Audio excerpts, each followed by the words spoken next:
Breeze to the end zone for a touchdown to Michael Thomas. Never, ever gets old. Great job, Mike. Great job, brother. Mike Thomas comes away with 12 catches, 136 yards and a touchdown, and a record. There was one point in time where Michael Thomas was considered the best wideout in the NFL, and it's going to be like this for a really long time. He was on pace to have a Hall of Fame career and to be up there with the Antonio Browns of the world and the Terrell Owens of the world, especially having an all-time great regular season in 2019, but he went from being the best from his position to being released from the Saints. And throughout that period, he has been one of the biggest fall from graces in recent memory. And so I finna discuss about it. In this video, I finna discuss why Michael Thomas has been one of the biggest fall-offs in the last decade. But first, A-Man, say man, this is the A-Man Show, back at it again for more banger content. Y'all know what to do. Make sure y'all subscribe. I post NBA and NFL content. Turn on post notifications so that way you don't miss anything new from me. Anyways, stay tuned and let's get the video started.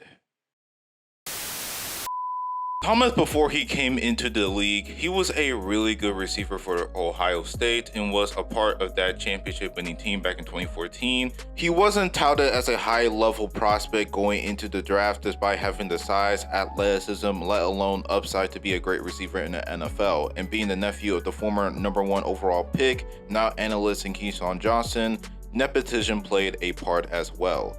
Michael Thomas was selected in the second round by the Saints in the 2016 draft. Being the second round pick of that year's draft, there weren't that many expectations for him to make an impact right away. But man, Thomas out of nowhere made an impact from the get-go. With a top 5 QB in Drew Brees, along with an offensive maestro in Sean Payton, Michael Thomas will have a sensational rookie season, recording almost 100 receptions for over 1,100 yards and 5 TDs. He set franchise records in yards, receptions, and touchdowns for a rookie, and with that, Thomas was considered one of the 15 best receivers in the league. Being in Sean Payton's offense, where they prioritize on the spread offense, especially on short and intermediate passes, where Drew Brees is very exceptional in pre-snap reads, and that will lead Michael Thomas to thrive in his rookie season. But despite that, New Orleans will have a 7-9 record and will miss the playoffs.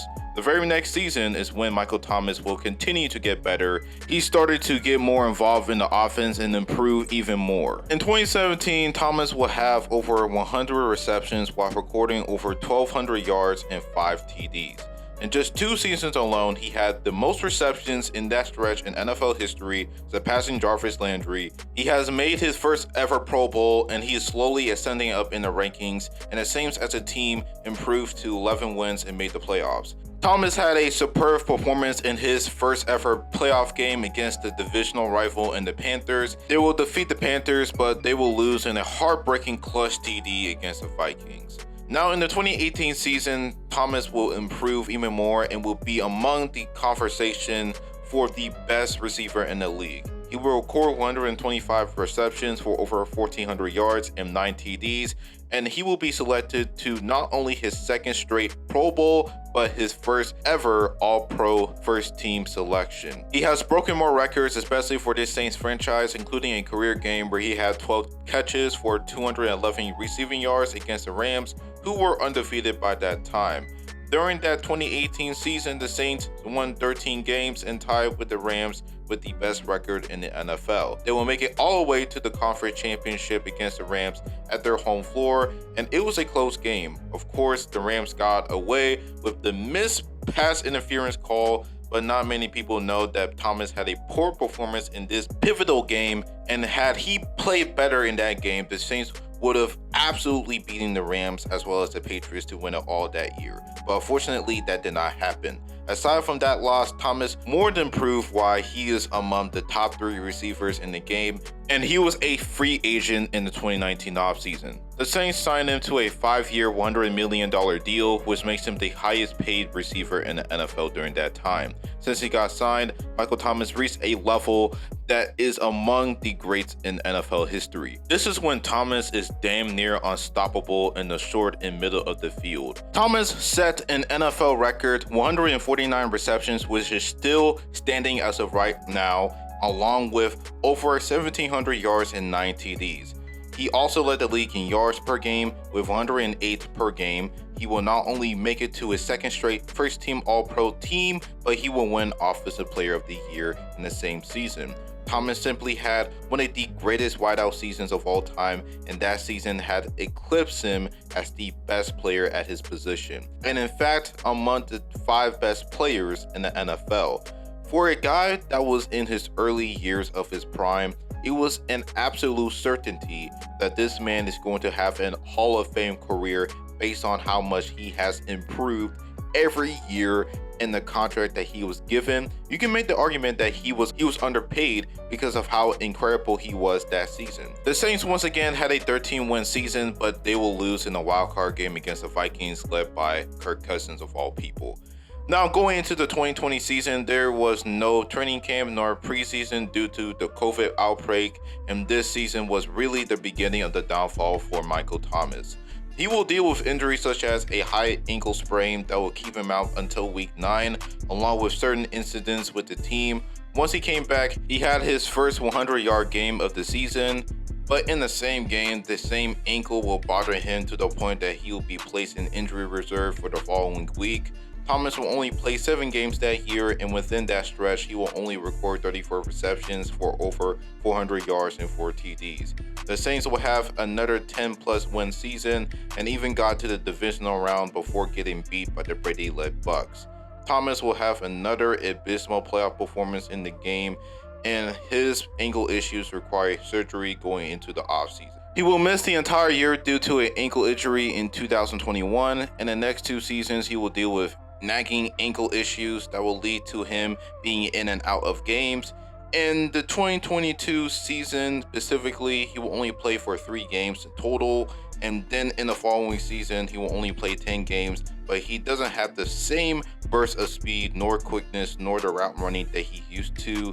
And by the end of the season last year, the Saints officially released Michael Thomas. So what happened to Michael Thomas? How did the most heralded receiver in the league fall off to the point that he is now a free agent? Well, really, the reason why Michael Thomas fallen off so much is because of, you guessed it, injuries. Michael Thomas since 2020 has only played in 20 games out of 3 seasons, and also the guy was known to be a team cancer, such as getting into frequent fights, and also his frustration with the offense last year with a new coordinator and a QB in Derek Carr. That, along with injuries, Thomas never really showcased how good can he be without a Sean Payton nor a Drew Brees throwing him the football. His latter part with the Saints from 2020 to now has been hampered with injuries, and now him being released, there is no news out there where an NFL team picked him up, which makes sense.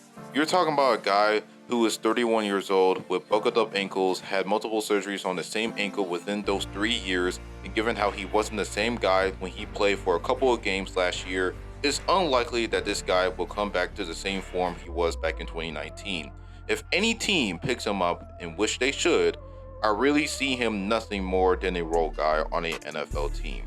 As we look back at Michael Thomas' career, this is a guy within a 3-year stretch. He continuously improved to the point that he had one of the greatest wideout seasons of all time. He was basically a bigger Antonio Brown, had the best hands not just in the league, but one of the best hands in NFL history, as well as being arguably the best route runner in the game, always creating separation in slant routes, and also that's the reason why people call him the slant maestro. He was borderline unstoppable at his peak, and he was on pace to have a Hall of Fame career, but unfortunately injuries has played a part as to why his career fallen off so quickly. So Michael Thomas will go down as one of the biggest what-if players in history, and if it wasn't for these nagging ankle injuries, how great his career would have been. where would he rank among the other all-time great receivers? That would have been one hell of a what if. But anyways. Thank y'all for watching this video. Let me know y'all thoughts on this video. Is Michael Thomas one of the biggest what if players in NFL history? Let me know and make sure y'all subscribe for more NBA and NFL content. Road to 1K subs. Turn on post notifications, and that is all. Stay litty. This is the A-Man Show. Sign out.